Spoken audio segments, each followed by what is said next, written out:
Assalamu alaikum, dear students. Week 3, lecture number 6. Students, subject name Human Resource Management और हमारे subject का code है MGT 515. Dear students, मैं उम्मीद करता हूं कि आपको लेक्चर नंबर 5 की समझ आ गई होगी और उसमें जो हमने नया चैप्टर शुरू किया था इक्वल एम्प्लॉयमेंट अपॉर्चुनिटी, उसकी भी आपको अंडरस्टैंडिंग हो गई होगी।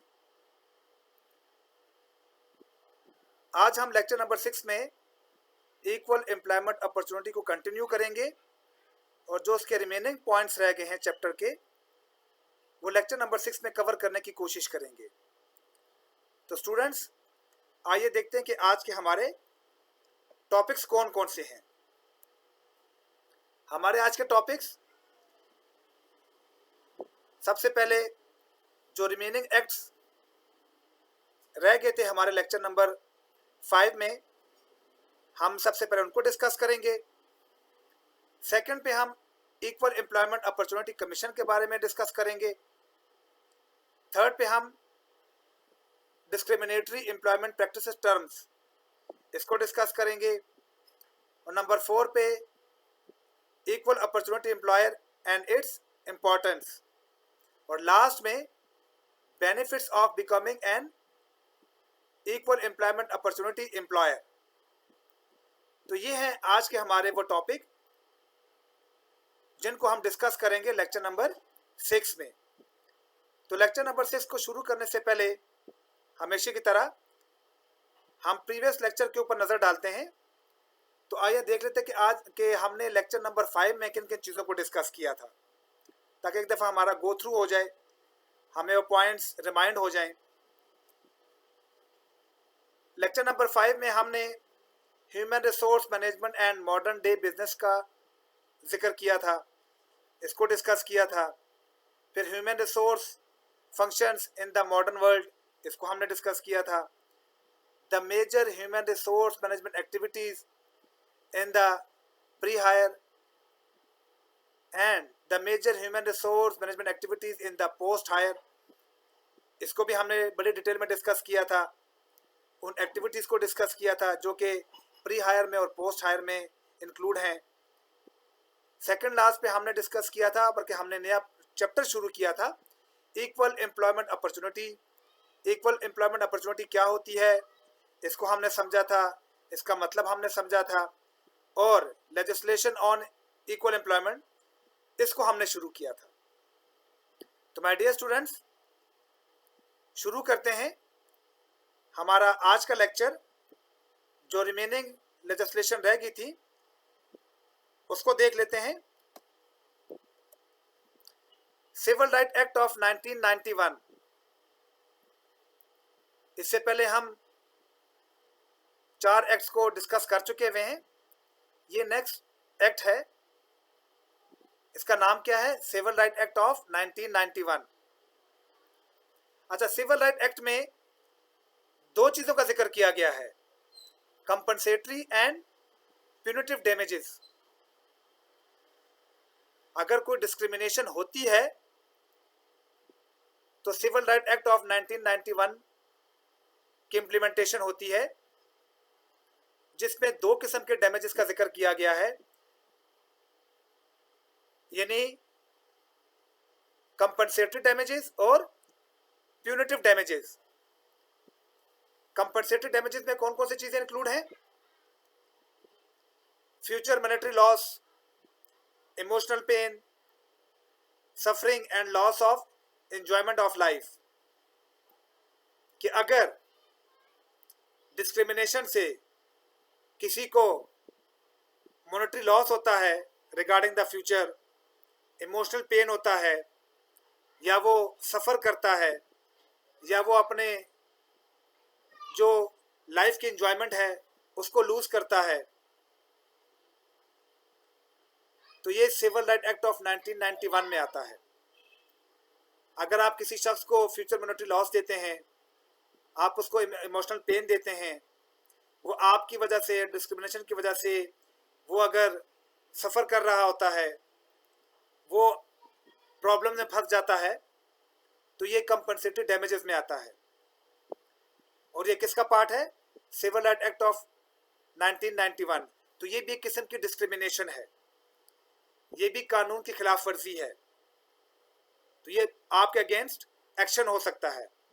और punitive damages are a punishment, कि अगर आपने किसी को पनिशमेंट दी, आपने बिला वजह किसी को पनिश किया, तो ये भी सिविल राइट एक्ट ऑफ 1991 में आता है कि इट मीन्स आपने खिलाफ वर्जी की सिविल राइट एक्ट ऑफ 1991 की। Understand my dear students? हमारा नेक्स्ट एक्ट है genetic information non discrimination act of 2008। इस एक्ट का नाम क्या है? Genetic information non discrimination act of 2008। इस एक्ट को हम एक एग्जाम्पल के साथ समझने की कोशिश करते हैं। फॉर एग्जाम्पल, कि एक कंपनी जो कि हायरिंग कर रही है, उनके पास वैकेंसीज हैं, जॉब्स हैं, और वो हायरिंग कर रही हैं, लेकिन वो किसी कैंडिडेट को इसलिए जॉब ऑफर नहीं करते क्योंकि उसको एक ऐसी बीमारी लाहक है कि जिसकी ट्रीटमेंट कॉस्टली है। तो उस बीमारी की वजह से वो उसको जॉब ऑफर नहीं कर रहे हैं कि अगर ये हमारे पास एज एम्प्लॉय आ जाता है तो हमें इसका मेडिकल के एक्सपेंस बर्दाश्त करने पड़ेंगे, तो ये तो बीमार है, तो इसके मेडिकल एक्सपेंस हम कैसे बर्दाश्त करेंगे, या कॉस्टली ट्रीटमेंट है, इसको हम कैसे बर्दाश्त करेंगे। तो इस चीज से सेफ्टी के लिए genetic information non discrimination act of 2008 को इंट्रोड्यूस करवाया गया था कि अगर किसी शख्स को डिजीज लाहक है, लेकिन उसकी स्किल्स, उसकी एबिलिटी, उसकी क्वालिफिकेशन आपकी ऑर्गेनाइजेशन की नीड को फुलफिल कर रही है, तो आप उसको हायर करें। आप उसको इनकार इस बेस के ऊपर नहीं कर सकते कि जी आप बीमार हैं, हम आपको इंश्योरेंस पॉलिसी नहीं दे सकते, हम आपको मेडिकल फैसिलिटी नहीं दे सकते, या हम आपको ठीक है हायर करते हैं लेकिन हम आपको मेडिकल फैसिलिटी नहीं देंगे। तो ये बेसिकली आप क्या कर रहे हैं? आप खिलाफ वर्जी कर रहे होते हैं, या खिलाफ वर्जी कर रहे होंगे genetic information non discrimination act of 2008 का। अगर किसी शख्स को कोई बीमारी है, कोई डिजीज है, लेकिन उसकी स्किल्स आपके काम आ सकती हैं, उसकी एबिलिटी आपके काम आ सकती हैं, वो जॉब को परफॉर्म कर सकता है, वो क्वालिफाइड है, तो आप उसको ज़रूर जॉब दें। आप उसको इस बेस के ऊपर इनकार नहीं कर सकते कि भाई आप तो बीमार हैं, हम आपको जॉब नहीं देते। अगर आप इस बेस पर उसको इनकार करते हैं कि वो बीमार है, तो आप genetic information non discrimination act of 2008 की खिलाफ वर्जी कर रहे होते हैं। Understand my dear students? Next हमारा मेन पॉइंट है इक्वल एम्प्लॉयमेंट अपॉर्चुनिटी कमीशन। इस कमीशन का मतलब क्या है? The equal employment opportunity commission is responsible for enforcing most of the equal employment opportunity laws, including Title 7, the Equal Pay Act, and with Disabilities Act.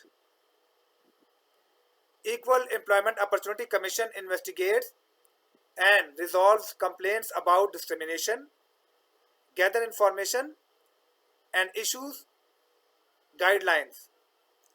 ये जो equal employment opportunity commission होती है, ये responsible होती है कि जो equal employment opportunity के जो लॉज हैं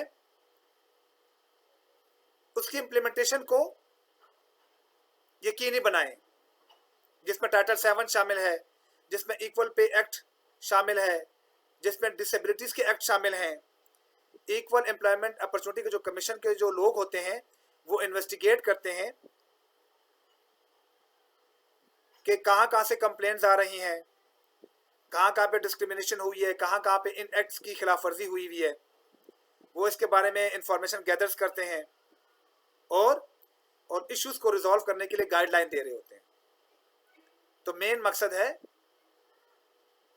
इक्वल एम्प्लॉयमेंट अपॉर्चुनिटी कमीशन का कि अगर कहीं पे डिस्क्रिमिनेशन हुई है उस कंप्लेन को फाइंड आउट करना, उसके बारे में इंफॉर्मेशन गैदर करना और उस इशू को रिजॉल्व करना, उसके लिहाज से गाइडलाइंस प्रोवाइड करना। Duties of equal employment opportunity commissions, इनकी ड्यूटीज में और क्या चीजें शामिल होती हैं? प्रिवेंटिंग सेक्सुअल हैरासमेंट, कि ये सेक्सुअल हैरासमेंट्स को प्रिवेंट कर रहे होते हैं। क्वाइड प्रो क्यू, वो इस चीज को प्रिवेंट कर रहे होते हैं। हॉस्टाइल एनवायरनमेंट, के दुश्मनी की बिना पे अगर किसी के साथ कोई डिस्क्रिमिनेशन हुई है, कोई शख्स किसी को लाइक नहीं करता और उसने उसको किसी बेस के ऊपर जॉब से निकलवा दिया या उसके लिए कोई ऐसा एनवायरनमेंट क्रिएट कर दिया कि वो जॉब छोड़ दे, तो इस चीज़ की भी फाइंडिंग और इस चीज़ को भी प्रिवेंट करना इक्वल एम्प्लॉयमेंट अपॉर्चुनिटी की कमीशन की जो है ड्यूटीज में शामिल है। Understand my dear students. हमारा नेक्स्ट मेन पॉइंट है डिस्क्रिमिनेटरी एम्प्लॉयमेंट प्रैक्टिसेस टर्म्स, कि वो कौन कौन से प्रैक्टिसेस हैं जो कि डिस्क्रिमिनेशन में आते हैं, जो कि डिस्क्रिमिनेशन का हिस्सा होते हैं। वो कौन कौन से ऐसे प्रैक्टिसेस टर्म्स हैं जो कि बेसिकली डिस्क्रिमिनेशन हो रही होती है, यानी कानून की खिलाफ वर्जी हो रही होती है। तो माय डियर स्टूडेंट्स, उन प्रैक्टिसेस टर्म्स को देख लेते हैं कि वो कौन कौन से हैं। सबसे पहले जेंडर आइडेंटिटी डिस्क्रिमिनेशन, सेकंड पे डिसेबिलिटी, थर्ड पे नेशनल ओरिजिन डिस्क्रिमिनेशन, फोर्थ पे कलर डिस्क्रिमिनेशन, 5 पे सेक्स डिस्क्रिमिनेशन और last one is the religious discrimination. ये वो डिस्क्रिमिनेशन एम्प्लॉयमेंट प्रैक्टिस टर्म्स हैं जो कि अक्सर देखने में आती हैं। तो माय डियर स्टूडेंट्स, इस हर एक टर्म को इंडिविजुअली समझने की कोशिश करते हैं कि जेंडर आइडेंटिटी डिस्क्रिमिनेशन का मतलब क्या है, डिसेबिलिटी का मतलब क्या है, नेशनल ओरिजिन डिस्क्रिमिनेशन का मतलब क्या है, कलर डिस्क्रिमिनेशन का मतलब क्या है, सेक्सुअल डिस्क्रिमिनेशन का मतलब क्या है और रिलीजियस डिस्क्रिमिनेशन का मतलब क्या है।